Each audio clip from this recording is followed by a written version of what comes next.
파수꾼 동절기 문화 인사드립니다. 목요강설 현월TV 연목사입니다. 예, 계속 금전에 이어서 창세기 37장의 내용을 가지고 목요강설 진행하도록 하겠습니다. 창세기 37장 1절로 11절을 제가 낭독하고 진행합니다. 야곱이 가나안 땅 곧 그의 아버지가 거류하던 땅에 거주하였으니 야곱의 족보는 이러하니라. 요셉이 17세의 소년으로서 그의 형들과 함께 양을 칠 때 그의 아버지의 아내들 빌하와 실바의 아들들과 더불어 함께 있었더니 그가 그들의 잘못을 아버지에게 말하더라. 요셉은 노년에 얻은 아들이므로 이스라엘이 여러 아들들보다 그를 더 사랑함으로 그를 위하여 채색옷을 지었더니 그의 형들이 아버지가 형들보다 그를 더 사랑함을 보고 그를 미워하여 그에게 편안하게 말할 수 없었더라. 요셉이 꿈을 꾸고 자기 형들에게 말하며 그들이 그를 더욱 미워하였더라. 요셉이 그들에게 이르되 청하건대 내가 꾼 꿈을 들으시오. 우리가 밭에서 곡식 단을 묶더니 내 단은 일어나서고 당신들의 단은 내 단을 둘러서서 절하더이다. 그의 형들이 그에게 이르되 네가 참으로 우리의 왕이 되겠느냐? 참으로 우리를 다스리게 되겠느냐 하고 그의 꿈과 그의 말로 말미암아 그를 더욱 미워하더니 요셉이 다시 꿈을 꾸고 그 형들에게 말하여 이르되 내가 또 꿈을 꾼즉 해와 달과 11별이 내게 절하더이다 하니라. 그가 그의 꿈을 아버지와 형들에게 말하며 아버지가 그를 꾸짖고 그에게 이르되 내가 꾼 꿈이 무엇이냐? 나와 내 어머니와 내 형들이 참으로 가서 땅에 엎드려 내게 절하겠느냐? 그의 형들은 시기하되 그의 아버지는 그 말을 간직해 두었더라. 아멘. 예, 요셉 하면 사람들이 꿈꾸는 자라고 이렇게 명칭을 합니다. 성경에 등장하는 대로 요셉이 17세 때 있었던 일이 소개되어 있기 때문인데 17세란 나이가 이제 청소년 시기잖아요. 지금으로 따지면 이제 고1 정도 되는 때인데 요셉이 꾼 꿈을 토대로 해서 꿈을 꿔야 된다, 비전을 가져야 된다, 그런 식으로 설교 또는 이제 가르침을 주는 일들이 한때 많았고 지금도 있어요. 많습니다. 요셉이 꾼 꿈은 단순한 꿈이 아니고 하나님께서 미래에 일어날 일들에 대해서 미리 계시하신 꿈입니다. 그러니까 사람들이 단순하게 이제 꾸는 꿈과는 차원이 다르죠. 하나님께서는 성경의 계시가 완성되기 이전 구약시대 주로 이제 신현, 애언, 이적의 방식으로 계시를 하시는데 꿈을 통해 계시하시는 일도 상당히 비일비재했습니다. 사무엘 시대 이후에는 선지자들을 통해 직접 말씀하시는 일들이 많아지고 궁극적으로 신구약 성경 66권의 계시가 완성된 이후에는 그 방법으로 계시하지 않고 오로지 말씀을 통한 성경 말씀을 통한 성령님의 조명의 역사로 계시를 깨달아 알게 하시는 사역을 행하시는 것이죠. 어찌되었든 이 본문을 청소년들에게 미래에 대한 비전을 품으라 또는 꿈을 현실로 만드는 일에 힘써야 된다는 식 가르침을 주는 것은 바르지 않고 또 해석의 원리에서도 벗어난 것이다. 아직도 이런 식으로 가르치는 사람이 있다면 듣다가도 과감하게 그 자리 벗어나는 게 참된 신자의 자세입니다. 말씀 거부권도 있는 거니까 잘못된 말씀. 하나님의 말씀을 잘못 가르치는 것을 분별하고 그 자리 벗어나는 것도 성도의 의무고 또 특권이다. 요셉의 꿈은 한마디로 그가 장차 통치자가 된다는 꿈이었어요. 우리는 꿈의 결론을 알고 있잖아요. 훗날 요셉은 고대 세계 지배자인 이집트라는 나라 총리가 되어서 파라오 다음과는 권력을 쥐고 나라를 경영하는 일을 수행합니다. 요셉처럼 비전 품고 꿈을 현실로 만들려면 다 대통령이 돼야 됩니까? 아니면은 정말 소박하게 공무원이라도 되는 목표를 삼아야 되는 것 아닙니까? 아니겠죠.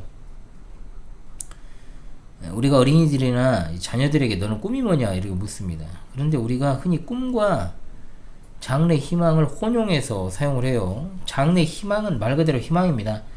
그래서 처한 환경과 상황에 따라 그 희망사항은 자주 바뀌죠. 저도 장래 희망이 정말 여러 가지였습니다. 희망하는 게. 어린 시절에는 이제 영화 인디아나 존스를 보며 고고학자가 꿈이었는데 이 역사학을 연구하는 고고학자의 꿈은 사실 고등학교 때까지도 가지고 있었어요. 그러다가 이제 대학교에 가서 일단 교직을 이수하고 또 대학원을 나오며 그리고 나서 이제 내가 박사 과정을 밟고 교수를 좀 해야 되겠다 하는 생각도 한때는 잠깐 했는데 하나님이 틀어버리시니까 지금 이제 말씀을 전하고 있죠. 그런데 장래 희망과 이것과는 달리 꿈은 내가 꾸고 싶다고 꾸는 게 아니에요. 물론 현실에서 어떤 특정한 사람이나 물건이나 생각을 계속 하다가 보면 이제 꿈으로 보는 경우가 들어 있습니다만은, 우리가 꾸는 꿈의 90% 이상은 이른바 개꿈이고, 그리고 주위에서 뭐 신앙인이라고 하면서 꿈을 운운하는 사람 치고 바른 신앙인이 없으니까, 혹시나 주변에 꿈 이야기 자주 하고 꿈 뭐 해몽한답시고 해석한답시고 이야기하는 사람은 그냥 걸으십시오. 요셉의 꿈도 한번 생각해 보시죠. 요셉이 통치자가 되는 꿈을 자기가 꾸고 싶어 꾼 게 아니에요. 요셉이 처음부터 이집트의 총리가 되려고 비전을 품고 있던 게 아니란 말입니다. 다시 말씀드리지만 구약의 족장이나 선지자들에게 현몽하여 하나님이 주시는 꿈은 하나님의 계시 진리, 즉 계시를 미리 보여주신 것이지 요셉 개인의 꿈이 아닙니다. 아브라함, 이삭, 야곱, 요셉으로 이어지는 족장들의 역사는 단순히 한 인물들의 역사가 아니라 한 나라와 민족의 역사고, 구약 교회의 역사고, 신약 교회의 모습이기도 해요. 그러므로 이 꿈은 이 당시에 하나님께서 그분의 영원하신 구원 작정과 섭리사를 이루기 위한 하나의 방편일 뿐, 꿈 자체에 집착해서는 안 되는 건 이 당시나 지금이나 마찬가지다. 따라서 우리는 요셉의 꿈을 통해 하나님이 어떻게 놀라운 구원 역사를 이루어 가시는지를 발견해야 되는 겁니다. 톨레도트라는 말을 자주 사용했습니다. 한글 성경에는 이제 족보라고 번역이 된 이 단어가 히브리어로 톨레도트입니다. 이제 계보라고 번역이 될 수 있으므로 이제 족보라고 했습니다만, 내용상 족보는 없어요. 그래서 개혁 성경에서는 약전이라고 이제 번역을 했죠. 약전이라는 말은 어떤 사람의 일대기를 간략하게 줄여서 쓴 것을 약전이라고 합니다. 앞서 이제 36장은 에서의 톨레도트였고, 오늘 본문에 나오는 톨레도스는 야곱의 톨레도스인데, 창세기에 등장하는 10개의 톨레도 중에 가장 이제 마지막에 등장하고 분량도 가장 많습니다. 뭐냐? 하나님께서 아브라함에게 주신 언약이 어떻게 이스라엘에게 이루어지는가, 이걸 밝히는 것이기 때문에 길 수밖에 없어요. 또 야곱의 톨레도시라고는 해도 실상 야곱의 아들들의 이야기가 주를 이루고 있고, 그 중에서도 누구? 요셉의 이야기가 대부분입니다. 일단 오늘 37장 2절부터 핵심 인물은 단연 요셉입니다. 지난 시간에 에서에 관한 36장의 내용을 상고했습니다만, 그가 하나님의 선택을 받지 못하였음에도 하나님의 섭리로 그가 에돔이라는 강력한 왕국을 건설할 수 있었습니다. 그렇다면 야곱과 그의 후손은 어떻게 살아가게 될 것인가? 야곱도 과연 에서처럼 번성하고 부강한 나라를 이룰 수 있을까? 야곱은 이미 한 개인이 아니라 한 민족으로서 이스라엘이라는 이름을 부여받았습니다. 즉 야곱과 그의 가족의 이야기는 한 일개 가장, 그리고 그에 속한 가족들의 이야기가 아니라 이스라엘이라는 한 나라의 이야기다. 그러므로 야곱과 그의 아들들에게서 일어나는 사건은 모두 다 훗날 이스라엘 민족이 겪게 될 일에 미리 보기적 성격을 가지고 있다는 걸 염두에 두고 본문을 보셔야 됩니다. 실제로 형제들끼리 서로 속이고 시기하고 대립하고 하는 일들이 이스라엘에서 그대로 일어나잖아요. 궁극적으로 이스라엘에 관한 이야기가 이스라엘 민족에 국한되는 것이 아니고 참 이스라엘인 신약교회에 그대로 또한 적용된다. 이걸 또 잊지 말아야 되겠습니다. 즉 오늘날의 교회를 향한 하나님의 메시지라는 걸 반드시 생각하면서 야곱과 그 아들들의 약전을 주목해야 한다는 것. 에서와 비교할 때 상대적으로 야곱은 상당히 위태하게 출발합니다. 12 아들 중 요셉이 제거될 위기에 놓이기 때문인데요. 그리고 결과적으로 요셉이 만일 사라져버리면 장차 닥쳐올 혹독한 기근 앞에서 야곱과 그의 가족도 사라지겠죠. 자, 그렇다면 이 부분을 우리는 신약의 비달에 조명을 해야 됩니다. 사도행전에 나오는 스데반의 설교에 이스라엘의 역사를 요약하는 부분이 나와요. 거기서 스데반이 하나님께서 끊임없이 선지자를 보내셨지만 이스라엘은 그들을 박해했다, 이걸 말합니다. 그 대표적 예가 누구냐? 요셉과 베냐민이에요. 아니, 요셉과 모세예요. 베냐민이 왜 나오지? 자, 스데반은 이스라엘이 그들의 조상이 했던 것처럼 똑같이 메시아로 오신 예수님을 박해하고 십자가에 못 박아 죽였음을 책망하는 겁니다. 일단 요셉은 형들로부터 원한을 샀어요. 여러 가지 이유가 있는데 모든 것의 발단은 시기입니다. 시기는 모든 갈등의 원인입니다. 가정, 그리고 크고 작은 모임에 이르기까지 시기심이 그 안에 들어오면 걷잡을 수 없이 무너집니다. 교회도 마찬가지예요. 오늘 본문 이후에 벌어지는 모든 일들도 이 시기라고 하는 것이 해결되었을 때 풀어지는 것을 보게 됩니다. 시기와 함께 항상 같이 등장하는 게 질투죠. 질투라는 말과 시기라는 말은 비슷하지만 차이가 있어요. 질투는 좀 감정적인 측면이 강해요. 남이 잘 되는 것을 그냥 못마땅해 하는 거, 그런 거죠. 그래서 사촌이나 사돈이 땅을 사면 배가 아픈 거 질투하는 거죠. 근데 시기는 이 질투라는 감정이 행동으로 드러나는 것을 말해요. 실제로 그 사람을 해하고자 하는 의도를 가지고 이간질을 하는 일들을 통해 그 사람을 없애려고 합니다. 이게 진짜 무서운 건데, 그래서 시기는 언제나 다른 사람들과의 관계가 동반이 됩니다. 요셉을 대하는 형제들의 태도가 사실 집단 린치잖아요. 굉장히 집단적으로 이루어지고 있어요. 그러면 형제들이 요셉을 시기했을까? 세 가지를 이제 주로 들 수가 있습니다. 첫 번째, 형들의 잘못을 아버지한테 고발하는 역할을 했어요. 일단 야곱의 아들들이 세겜 사건에서도 볼 수 있었던 것처럼 도덕적으로나 인격적으로 좀 하자가 많아요. 즉 자기들의 죄에 대해서 무감각했다는 거예요, 그들이. 그래서 17세의 소년 요셉이 자기 형들이 잘못할 때 아버지에게 그 사실을 전달한 겁니다. 특히 이제 측근에 있던 자들이 오늘 본문에 나오는 것처럼 빌하와 실바의 아들들 중 형제지만 정실이 아닌 그잖아요. 첩실들이잖아요. 단, 납달리, 갓, 아셀, 이들의 어머니 신분 때문에 분명 차별이 있었을 거예요. 그죠?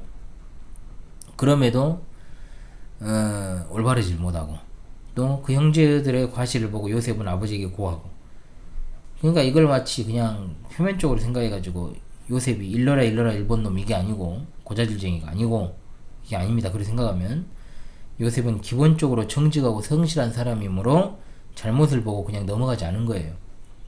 그러나 그걸 당하는 사람 입장에서는 고자질이고 형들은 그 일로 요셉을 더 시기하게 된 겁니다. 또 두 번째, 이 아버지 야곱이 요셉을 다른 아들들보다 사랑했기 때문에 형제들이 요셉을 시기했죠.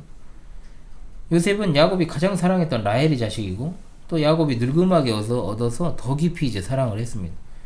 그리고 결정적으로 야곱은 요셉을 위해 채색 옷을 직접 지어서 입혔다는 거. 채색 옷이 의미하는 것이 뭔지를 알아야 형들의 야곱을 향한 그 시기심을 이해하겠죠. 채색 옷은 단순히 우리식으로 야곱이 요셉을 사랑해서 메이커 옷을 입힌 게 아니고 외투입니다. 외투를 가리키는 말인데 히브리 원어상 소매가 긴 외투예요. 이 중동의 유목민인 베두인족, 전통적으로 각 부족에서 족장과 그 후계자만 긴 소매자락이 달린 옷을 입습니다. 만일 그런 차원이라면 야곱의 11번째 아들이었던 요셉을 모든 형들을 제쳐놓고 상속자로 삼았다는 걸 의미할 수도 있고, 또 긴 소매의 옷은 노동자가 아니에요. 노동자가 긴 소매가 길면 안 되죠. 관리자의 입장에 있는 사람들이 입는 옷이 긴 소매 옷이에요. 형들의 입장에서는 루벤이라는 장자가 있음에도 일찌감치 요셉을 후계자로 삼았구나, 이런 생각. 같은 아들인데 자기들은 노동자고 요셉은 관리자고 특별 대우하는 것으로 인해 시기가 더 증폭됐다. 그래서 형들이 그를 미워하여 그에게 편안하게 말할 수 없다고 했는데, 이 말은 레살롬입니다. 즉 살롬이 아니다. 샬롬을 말하는 것을 견디지 못했다라는 뜻입니다. 형제들이 요셉에게 일상적인 인사도 할 수 없을 정도로 관계가 진짜 깨졌다는 거예요. 가령 우리식으로 우리 사람 만나면 어떻게 왔니? 이렇게 말하잖아요. 그럼 우리가 일반적으로 밥 먹었냐? 그래 잘가. 이런 어떤 일상적인 말도 못할 정도로 미워했다는 거예요. 자, 그럼 한번 생각해 봅시다. 과연 구약교회로 대표되는 야곱 가정에 일어난 이 분란이 도대체 누구한테부터 온 거냐? 누구 잘못이냐? 일단 요셉 형들이 일단 죄가 많아서입니까? 아니면 요셉이 고자질을 해서입니까? 다른 거 다 떠나서 야곱이 요셉을 편애해서 그래요. 편애한 것부터가 시작이에요. 사실 야곱도 아버지 편애 때문에 손해봤잖아요. 큰 피해를 본 사람 아닙니까? 아버지 사랑을 형 에서가 독차지했잖아요. 그러니까 하나님의 은혜의 어떤 주권적인 섭리가 아니었다면 장자권은 그대로 에서가 가져갔을 거고, 또 형을 속여서 장자권을 얻은 일로 인해 진짜 타향에서 무려 20년 개고생했잖아요. 그렇다면 아버지 편애 때문에 자기가 그런 일을 겪었다면 자기는 편애를 안 해야 되는데, 이상하게도 이 집안뿐만 아니라 인간의 본성은 선대의 잘못을 답습하는 일들이 많다. 즉 좋은 것은 배우는 것이 더디고 나쁜 것은 빨리 배운다, 이거죠. 즉 인간은 하나님의 은혜가 아니면 소망이 없어요. 이렇게 인간은 스스로 괜찮아질 수 없는 타락한 존재임이 여기서 또 드러나지 않습니까? 실로 그래요. 자, 그리고 세 번째, 요셉의 꿈 때문에 형제들이 요셉을 시기한 거예요. 이게 결정적이죠. 이제 자, 두 가지의 꿈을 꾸는데 하나는 형들의 곡식단이 자기 곡식단에게 절하는 것이었고, 다른 하나는 하늘의 태양과 달과 별한 별이 자신에게 절하는 꿈이었다. 이 꿈은 누가 들어도 해석이 명확하잖아요. 그죠? 예? 형들이 요셉에게 언젠가 절한다는 거고, 또 해와 달과 열한 별이 요셉에게 절한다는 것도, 해와 달은 명백하게 부모잖아요. 이거는 열한 별은 형제고, 그렇잖아도 눈에 가시 같고 일상적 인사도 하기 싫은 요셉이 꿈을 갖다가 이야기하고 또 그러게 된다고 이야기를 하니, 요셉의 의도는 그 성정으로 봤을 때 자랑으로 한 것은 아니었겠지만 형제들의 눈에는 잘난 척하고 자랑하는 것으로밖에 보이지 않으니 진짜로 죽여버리고 싶었을 거예요. 그리고 실제로 나중에 실행에 옮기잖아요. 물론 꿈에 대해서 야곱은 다른 태도를 취해요. 야곱이 이 일을 마음에 두었다고 했습니다. 야곱도 꿈을 통해 하나님께 계시받은 사람이었으므로 이것을 범상치 않은 일로 여겼습니다. 그런데 문제는 뭐냐? 딱 거기까지였죠. 거기까지. 사실 요셉은 자기가 하나님께 받은 계시를 하나님의 백성들에게 그대로 알린 것 뿐이에요. 당시에는 형제들이 그것을 들을 기회가 없습니다. 일단 그렇다면 여기서 중요한 건 뭐냐? 이 가정, 그리고 구약교회의 가장이자 지도자이자 목사인 야곱이 자기 직무를 충실하게 수행하지 못했다는 것을 알게 되는 겁니다. 요셉이 형들의 잘못을 고했을 때도 그것에 대한 적절한 조치를 취해서 아버지로서 목사로서 아들들을 징계하지 않았어요. 또 요셉을 지나치게 편애해서 형제들 사이에 불화를 조장한 것도 야곱이에요. 요셉의 꿈이 범상치 않은 것이 꿈이 아니고 하나님의 계시가 요셉을 통해 교회에 전달되었다면 그걸 받아서 마땅히 하나님의 뜻을 헤아려 가르쳐야 될 것이 바로 야곱이었다는 거예요. 목사. 그걸 영적으로 분별하지 못해서 결국 자기 아들들이 요셉에 대해서 극도의 적개심을 품게 되었고, 또 그런 사실을 그가 알았다면 요셉 혼자 그런 형들에게 보내는 위험한 일을 하지 않았을 것이다. 그러면서 야곱은 자기 가정에 일어난 이 엄청난 분란의 씨앗을 미연에 발견해서 조치하지 못했다는 거죠. 오늘날 교회의 분란과 다툼의 90% 이상은 교회에서 가르치고 치리하는 목사 그리고 직분자들의 문제예요. 그러니까 이런저런 다양한 원인이 있는 것처럼 보여도요, 결국 목사를 중심으로 해 벌어지는 문제라는 거죠. 우리가 마땅히 성경을 통해서 일어났던 분란의 원인을 파악하고 목사가 하나님께서 주신 직분을 바르게 감당하지 못할 때 벌어질 수 있는 결과를 봐야 됩니다. 교회를 비롯한 모든 모임에 시기가 들어오면 무너지는 것은 순식간이에요. 목사가 줏대 없이 자기한테 잘해주는 성도한테만 특별하게 대하고, 그렇지 않은 사람들은 그림자 취급하고, 어제 오늘의 일은 아니잖아 이거. 물론 성도 중에는 열심히 특심이어가지고 남다르게 목사 섬기고 사랑하는 경우도 있을 수 있어요.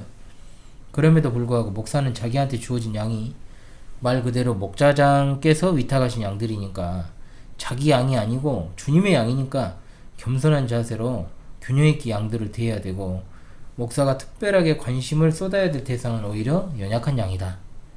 이제 막 입교했거나 이제 막 회심하거나 한 이들은 진짜로 젖도 떼지 못한 유아들과 같아가지고 더 많은 관심과 사랑이 필요해요. 그런데 그걸 누군가가 시기한다면 그것은 성도로서의 자질 부족인 거죠. 절대 성도들 사이에 질투나 질시나 시기가 있어서는 안 된다. 목사가 중심을 잘 잡으면 그런 일은 잘 안 일어납니다, 원래.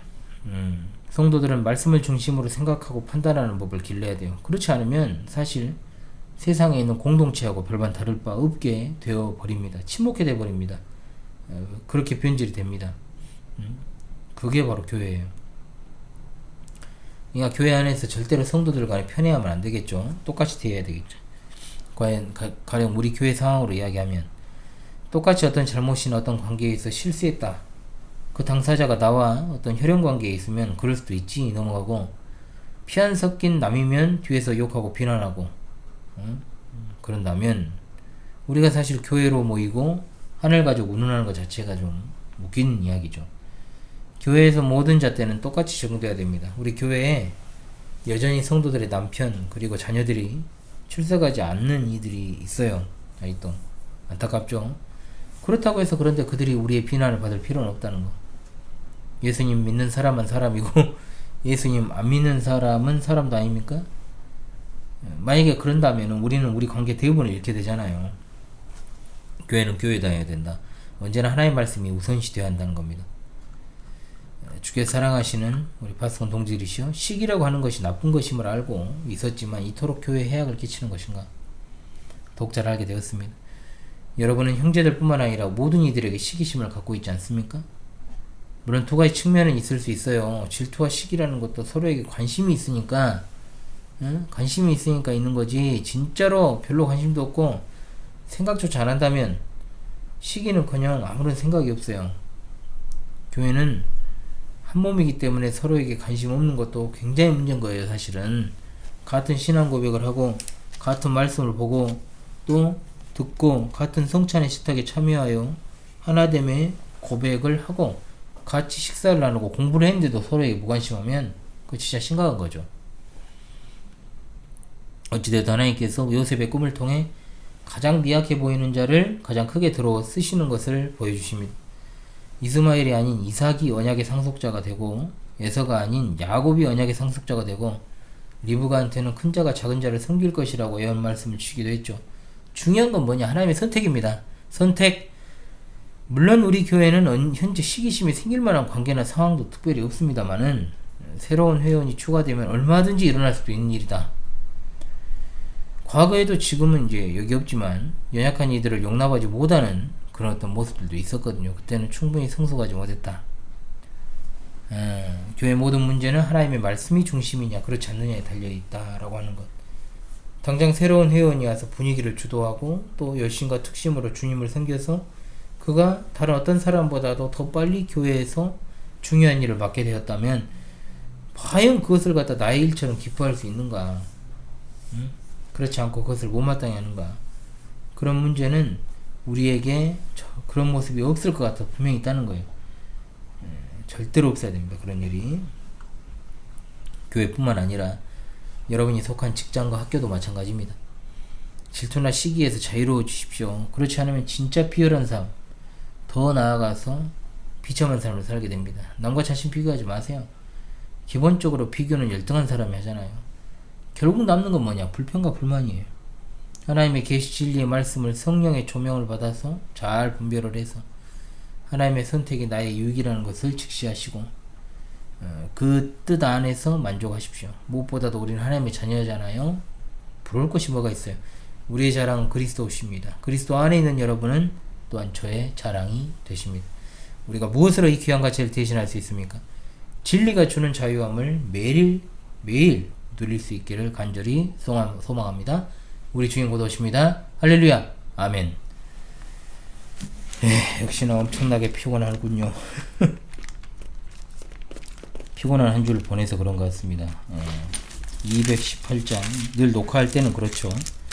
218장 찬송하며 목요 강세를 마무리하겠습니다. 내 마음과 정성을 다해서 내 마음과 정성을 다하여서 주 너의 하나님을 사랑하라. 내 몸을 아끼고 사랑하듯 형제와 이웃을 사랑하라. 주께서 우리에게 명하시니 그 명령 따라서 살아가리. 널 미워 해치는 원수라도 언제나 너그럽게 사랑하라. 널 핍박하는 자 위에서도 신실한 마음으로 복을 빌라. 주께서 우리에게 명하시니 그 명령 따라서 살아가리. 나 항상 주님을 멀리하고 형제를 사랑하지 못하였다. 이러한 죄인을 사랑하사 주께서 몸버려 죽으셨다. 속죄 큰 사랑 받으니 몸 내 생명 다 바쳐 충성하리. 아멘.